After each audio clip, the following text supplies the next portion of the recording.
I would like to ask a general question to all of you, and I think this is something that we can all benefit from. What is the most valuable lesson that you have gotten from your Toastmasters journey? And I want this to be as personal as possible, because obviously you've all learned similar lessons because you've all been through the same speeches. But the more personal, the better, because you never know who's watching and someone might relate. Can we, for a change, start with that? Sure thing. We'll start from here. Mr. Mohammed Keep me Al-Ghifari. at the number. All right. So He put you on the spot. so the question is, what is The most important. Sorry. It's fine. The most important lesson you've gotten. The most important lesson that you've gotten from your Toastmasters journey, and make it as personal as possible so the people out there can relate. The best lesson I've gotten from Toastmaster is that everybody has a superpower, and everybody in here has the ability to change this world and make it a better place. And all it can take from you is take a chance and just speak. I always say, every problem in this world, it's only there is because the wrong person was given a microphone and a chance to say something. If you want to fix the world, don't let this chance go to the wrong person.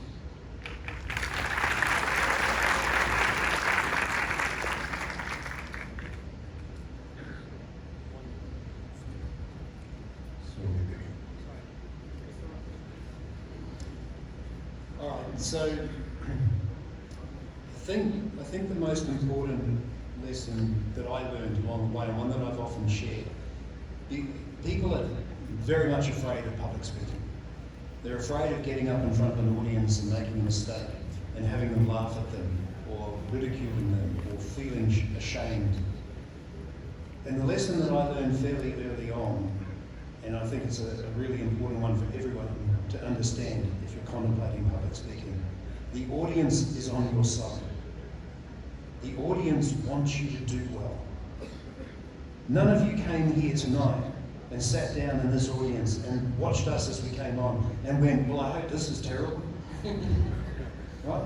You want it to be successful, because if it's not successful, if it's not good, it's far worse for you than it is for us.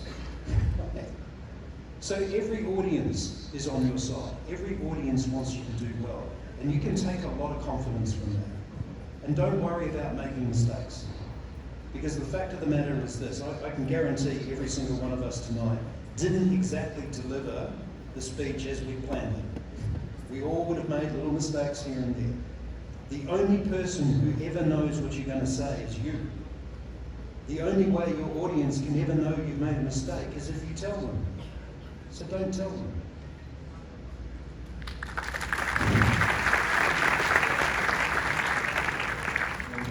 Thank you so much, Mr. Rutledge.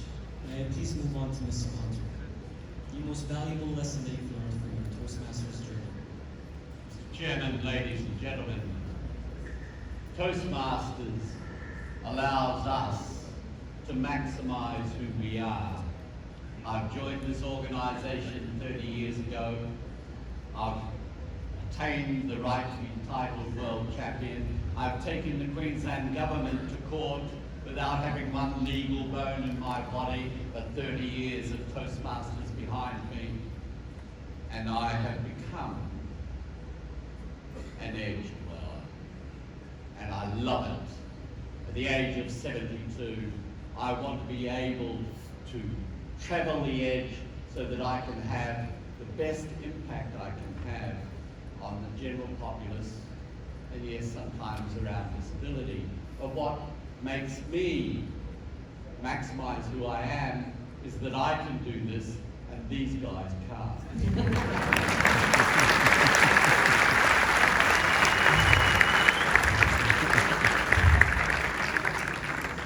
I want wheels on my chair now. I'm on it. Yeah, that was not planned. Thank you for your creativity, Mr. Hunter. Mr. Din, please. Well, thank you for that. I wish I could say the biggest lesson was something about how to speak, but I joined Toastmasters to speak, and expected that the learning would be part of the journey. But the biggest lesson I received, it affected my personal life. And it had to do with being comfortable in my own skin. Now, some may not know, I was born in the UK, raised in Zimbabwe by a Zimbabwean mother. My father is Nigerian. I now live in Poland. It's an international crisis. I've felt my whole life that I belonged everywhere and nowhere at the same time. And through Toastmasters, I met people who had a certain wisdom about life. These people asked me all the right questions that brought me to a point where I was able to be comfortable in my own skin and to be able to proudly proclaim that this is me. It was in Toastmasters that for the first time in over a decade, I revealed to people how my identity had literally changed very much over the years.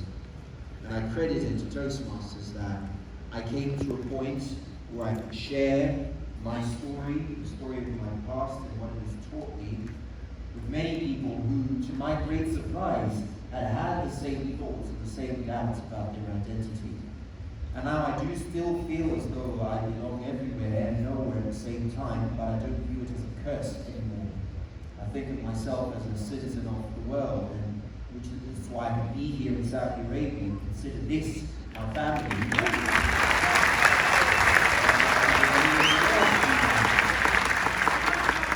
And it's been the greatest lesson that once I accept myself, no one can invalidate me, and most importantly, that once I accept myself, I am most useful to the people I want to serve.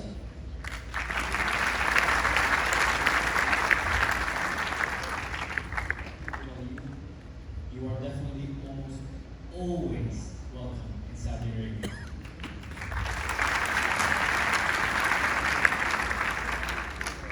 Mr. Shukri, please. Biggest lesson from Toastmasters.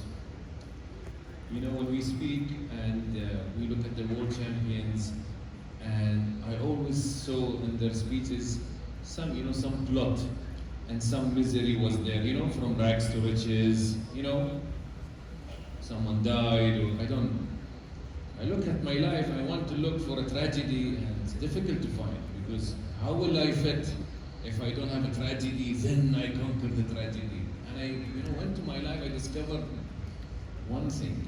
My dad and mom always made sure I'm happy. So it's very difficult to answer any interview, what are the biggest obstacles you faced? Honestly, I was happy. When I came to Toastmasters and did the speeches, I discovered just the process of speaking makes me happy. I'm sorry to burst your bubble. If you think I'm there to speak, to inspire, to motivate, to change people, I'm sorry, that's not what I do. I'm there on the stage because I feel very happy when I speak. And if you heard me today say it was very stinky, I was suffering when I was speaking to the labor, I was lying. I was very happy. Really, it was stinky, okay, but I was very happy. And until today, I speak to workforces. I feel very good when I speak because I was one of them, by the way, with my overall. I speak to them until today. I feel very happy.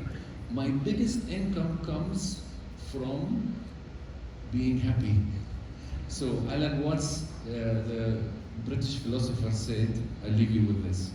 Figure out a way to get paid for playing. That's what I do. Be happy. Come on, let's be happy. Just be happy. Thank you, Mr. Shukri. I would like to mix it up